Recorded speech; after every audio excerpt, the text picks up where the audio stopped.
Hey, Marty. Yes. Marty. Hey, it's Tammy. I'm not sure why I'm not at home, and I am coming up under the name Lauren Chisholm. Okay. So I don't think that it's really going to make a difference, but I just wanted to let you know that I am on Oh, here. and now your name just changed. Okay. I Now, just changed it for you, Tammy. well, thank you, Zach. You're welcome. I wish I knew how to do that kind of stuff. Yeah. I didn't even know how to do it. Thanks, Zach. Okay. And Tammy, so I'm going to be the only staff member other than the county attorney's office will be here tonight. So Okay. I'll be helping with tonight's hearing. Okay, okay. I think it should be very simple. Zach, I don't see any problems, so not we can do this. Same here. Mhm. And I do have the recording started. I don't know if that tells you that when you enter the room. Yes, it did, and I know it's being recorded. Okay, Okay, I'm gonna go ahead thanks. and mute and just be silent until 5:30, and I'll call the meeting to order. So, Okay, thanks, Tammy. And thanks for all the commissioners for being able to accommodate this meeting. yeah, you bet. Thanks, Zach.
Okay, Mr. Schwartz, are you there?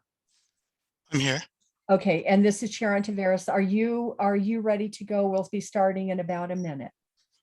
I'm ready. Thanks, Chair Ontiveros. Okay.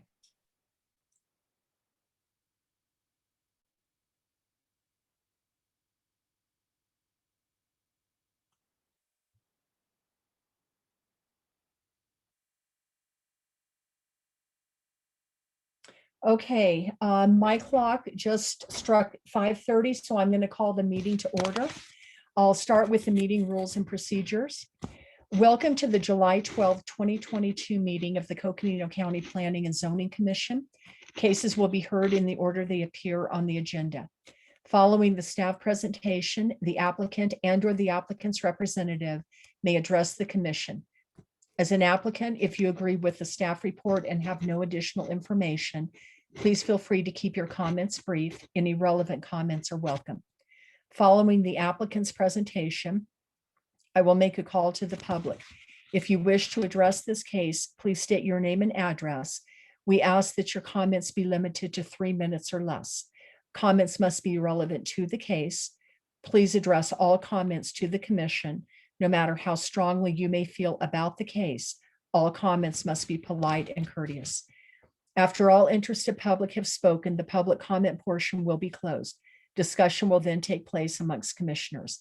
Decisions of this commission regarding any zone change or preliminary subdivision plat approval are referred to the Board of Supervisors as a recommendation. All other case decisions are binding unless appealed to the Board of Supervisors. If you disagree with the commission's decision, you have 15 days to appeal. Please contact staff at the Community Development Office for appeal procedures. Due to the virtual nature of this meeting, I will be doing a roll call vote of the commissioners to ensure accuracy for the record. Please mute your speakers and turn off your camera. And thank you all for joining us this evening and actively participating in our county planning. The first item on the agenda this evening is the Pledge of Allegiance. Mr. Schwartz, if you could please lead us in that. Thank you, Madam Chair. I pledge allegiance to the flag of the United States of America and to the republic for which it stands, one nation, under God, indivisible, with liberty and justice for all. Okay, thank you, Mr. Schwartz. The next item is the consent agenda. And under that, we have case number CUP 20024. I believe that since it's on the consent agenda, we can move to a motion and a second.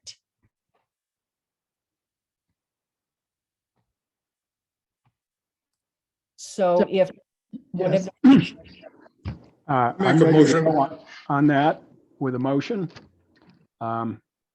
Very simply because I've reviewed this thoroughly, visited the site again with Mr. Schwartz. I'm ready to make a motion for approval of the request in case number CUP-20-024. And I second that. Okay, I have a motion by Commissioner Ruggles, a second by Vice Chair Walters. All in favor, please say aye. Vice Chair Walters, Aye. Commissioner Best, Aye. Commissioner Ruggles, Aye. Commissioner Clifford, Aye. Commissioner Burton. Aye. This is Chair Ontiveros, and I also vote aye. CUP 20024 passes unanimously. The next item on the public hearing is case number CUP 22-051. Thank you, Madam Chair. This is Zach Schwartz with planning staff. Are you able to see my screen? Yep, we can see it. Great. So this is case CUP 22-051. It's the Newton Cottage Industry request for a conditional use permit. The property owner and applicant is Jacob Newton from Parks. The existing zoning is G, that's the general zone with the 10-acre minimum parcel size. And the subject property is 4.54 acres. It's a grandfathered parcel size. The Property is located at 13416 Pioneer Path in Parks. And this request is for a conditional use permit for a distillery cottage industry.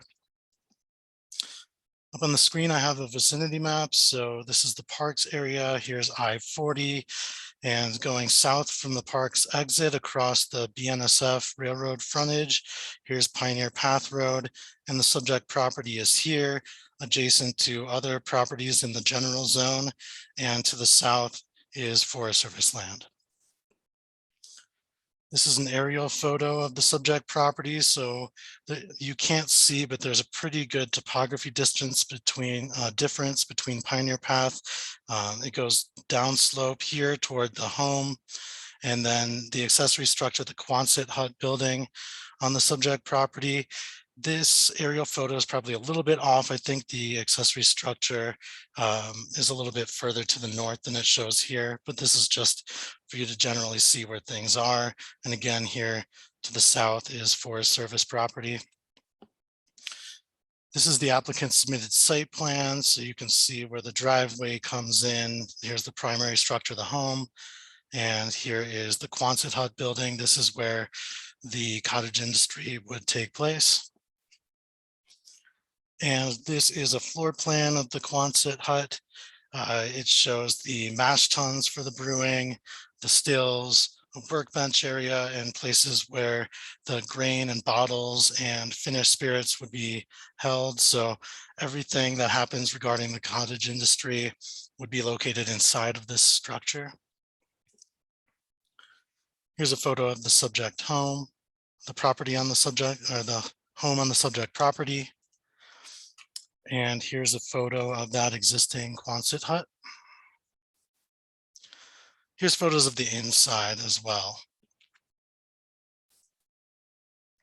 As far as the operation of the proposed use, it would be distilling of vodka, whiskey, and I think rum. The process would include brewing water with malted barley, fermentation with yeast, and distillation. And the applicant has noted in their narrative that the spent grain would be given to local residents as animal feed of the Parks area. The hours of operation would be from 9 to 5, 3 or 4 days a week, and the applicant would be the only employee for the use. No customers would come to the site. The applicant would take the product to stores in the area, and maybe one delivery truck per month would come to the property with the materials for the use. As far as public participation, staff notified property owners within 300 feet of the subject property, and no concerns were noted from anyone from the public. There's a number of standards that all cottage industries need to meet that are in the zoning ordinance, and I won't go through all of them. I think the commission's been able to read the staff report on this one.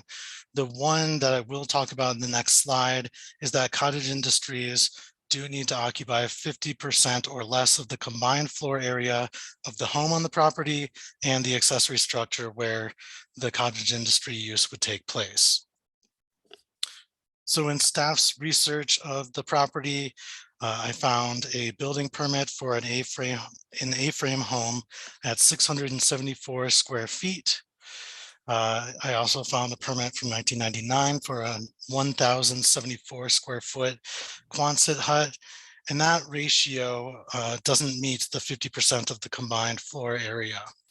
But looking at the home, it actually exists at 2,800 square feet.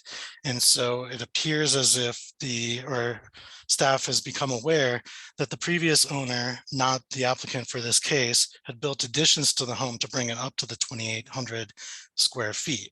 So that square footage meets the area ratio, but there were no building permits and we're not sure about the safety levels of the existing home. And so staff has made a recommendation in a condition of the staff report that the applicant go through the special inspection process for the building department to note any health safety issues, and from there to get a retroactive building permit for the additions to the home. My understanding is that the applicant has done the special inspection and that there are a number of corrections to be made. So staff did originally recommend a 1-year time period for the applicant to obtain the building permit for the additional square footage. The applicant spoke with staff after the writing of the staff report and asked for 3 years to be able to do that, and that would coincide with the recommended expiration date for this case. And staff does support the applicant's request to change the condition, I believe it's number 2 in the staff report, to allow for 3 years to get the building permit for the extra square footage of the home. As far as findings for a conditional use permit, there are 4 that have been laid out in your staff report and analyzed for you. And if you have any questions, I'm happy to answer that. But those for you, but staff is able to make all of the required findings of fact as outlined in the staff report. And so with that, if the commission can make the required findings of fact, staff does recommend approval with the recommended conditions of the staff report with a modification of condition number 2 to allow 3 years for the building permit to be approved. And with that, I'm happy to take any questions from the commission.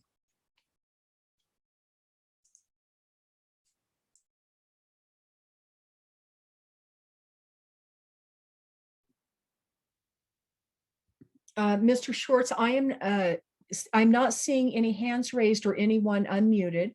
So I'm going to ask if the applicant or the applicant's representative would like to address the commission this evening. And if so, I would like to ask the applicant or representative if they have received the staff report, if they have read it, and if they agree with the conditions contained therein, except for the modification on the time limit. Hi, thanks everyone for being here. I appreciate it. I have read the staff report and I do agree with everything in it, including. Oh, you know what? Let me interrupt you really quickly. I am sorry about this. I should have said it at the outset.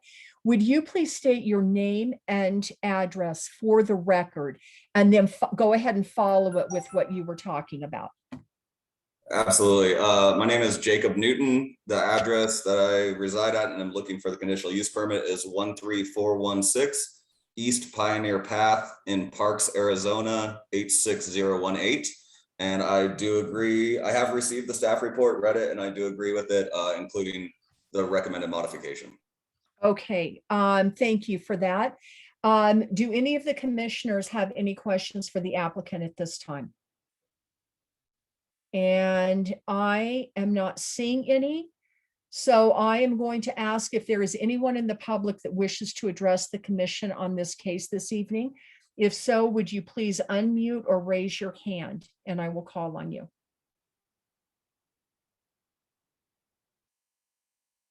Okay, and I am not seeing any.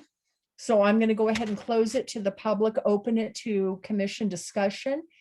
And Vice Chair Walters, would you please start this evening? Yes, ma'am. I can make the findings. Thank you. Okay. Thank you. Commissioner Best. I can also make the findings. Thank you. Okay, Commissioner Ruggles.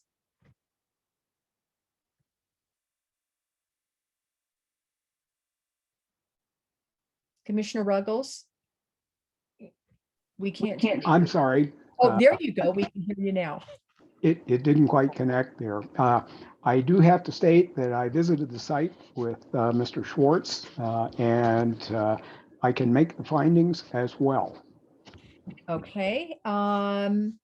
Commissioner Clifford. I can make the findings to approve. Okay, thank you. Commissioner Burton. I can also make the findings. Okay, and this is Chair Ontiveros. I also can make the findings and am in support of the modification on the time frame. So if we could move to a motion and a second with that modification in the motion, please.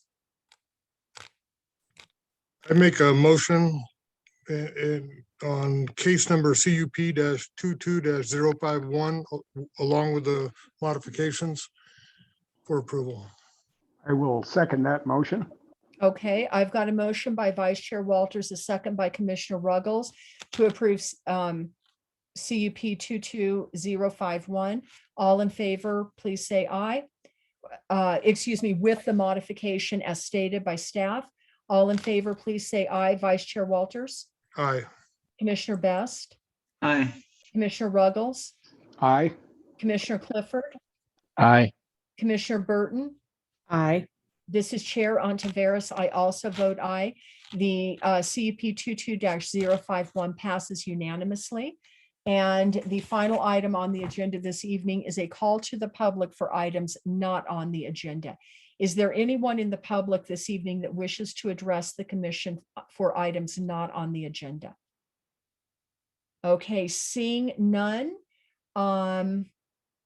My clock shows 5:45 PM and the meeting is adjourned. Good night, everybody.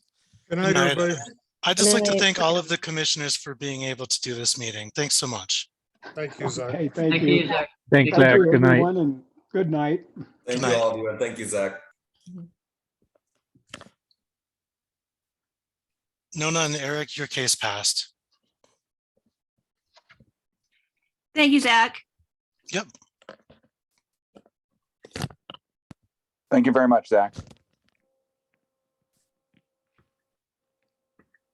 Yeah, Zach, I just want to make sure, I really appreciate you helping me out with all this.